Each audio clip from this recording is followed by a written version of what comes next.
এফালে সাধাৰ বাবে ভয়ংকৰ ঘটনা সাধা টেমা অনাত পলম হোৱাৰ বাবে নষ্ট কৰিলে বিঘাই বিঘাই ধান খেতি মানুহ হিমান নিষ্ঠুৰ কেনেকৈ হ'ব পাৰে ঘটনাটোৱে আপোনাকো চুই যাব প্ৰথমে বন্ধুক সাধা বিচাৰিছিল কিন্তু সাধা দিয়াত পলম হ'ল তুমি সাধা কোন বিচাৰিছা সাধা টামাটো মই ঘৰ পঠাক আনি দিব লাগিব তুমি মদ খাই আহিছা তোমাক মই ইমিডিয়েট সাধা টামাটো লৈ দিব মই পকেট নাই দিবানি মান খঙতে লহপহকৈ বাঢ়ি অহা ধাননিত চলালে ট্ৰেক্টৰ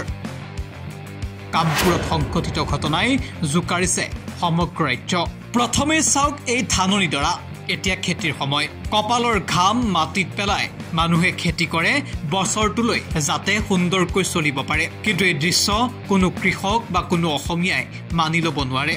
মানুহ কিমান নিষ্ঠুৰ আৰু উদ্দণ্ড হলে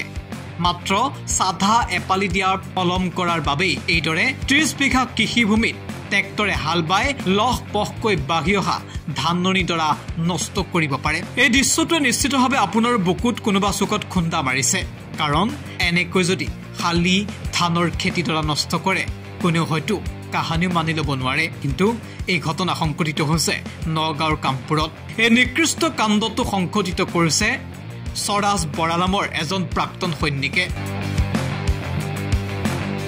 কেইবাজনো কৃষকে একেলগে মিলি 30 বিঘা কৃষিভূমিত কৰিছিল শালি ধানৰ খেতি কিন্তু এপালি সাধাৰ বাবে এই নিকৃষ্ট অৰ্ধশিক্ষিত স্বৰাজ বৰা নামৰ এই গুণ্ডাটোৱে সকলো নষ্ট কৰি পেলালে এনে অপদাৰ্থ মানুহৰ পৰা আৰু কি আশা কৰিব ৰাইজে এতিয়া মুৰে কপালে হাত দিছে কৃষকে ইতিমধ্যে আৰক্ষী আটক কৰিছে স্বৰাজ বৰা নামৰ এই উদণ্ড ব্যক্তিজনক এতিয়া মুৰে কপালে হাত দিছে কৃষকসকলে কি হৈছিল মানে তাত খেতিখিনিত কি হৈছিল খেতিখিনি যে হাল মাৰি দিলে কি কাৰণে মানে মই দোকান হেৰি কৰিছিলোঁ বন্ধ কৰিলোঁ তাৰপৰা মোক সি সাধা বিচাৰিলে মহিয়াতি গাঁও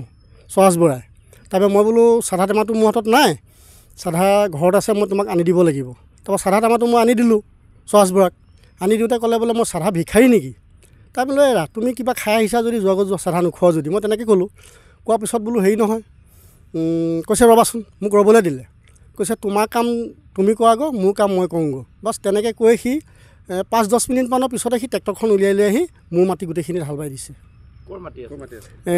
কেঁকুৰিবাৰী ফাৰ্মত পলসা খেতি কৰিছিলে 30 বিঘা হয় কিহৰ মাটি আছিল ফাৰ্মৰ মাটি কলাখোৱা ফাৰ্মৰ কি খেতি কৰিছিলে আপুনি বাও খেতি পেলাইছিলোঁ আমি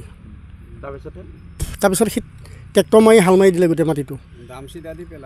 অঁ তাৰপৰা সি কঠীয়া চঠীয়া অলপ উঠাই লৈ গ'ল তাৰপৰা আমি পিছদিনাখন ৰাতিপুৱাই গামবুঢ়াক মাতি আনি দেখুৱালোঁ দেখুৱাই কৰি পেলাই আমি থানালৈ গ'লোঁ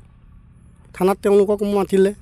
মাতাৰ পিছত তেওঁলোকে ক'লে যে আমি ক্ষতিপূৰণটো ভৰি দিম ঠিক তেনেকৈ কৈ মোকামিলা কৰিম বুলি ক'লে তাৰপিছত আকৌ ওলোটাই সিহঁতে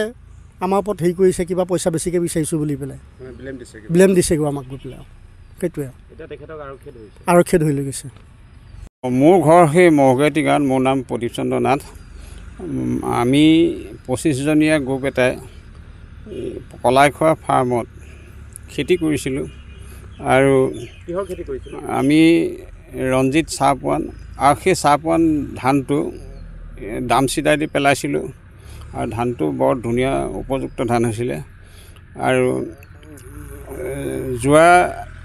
ৰাতি ৰিণ্টু নাথ মহগুৱাহাটী গাঁও একে বাসিন্দা মহগুৱাহাটী নাথৰ ৰিণ্টু নাথৰ দোকান আছে তেওঁ দোকানখন বন্ধ কৰিবলৈ লৈছে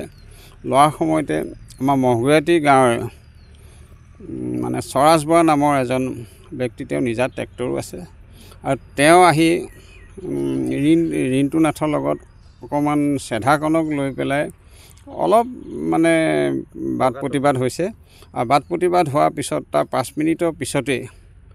সেই স্বৰাজ মহগুৱাহাটী গাঁৱৰ নিবাসী এই আমাৰ দাঁতি কাষৰীয়া তেওঁ ট্ৰেক্টৰখন আনি নিজা ট্ৰেক্টৰখন আনি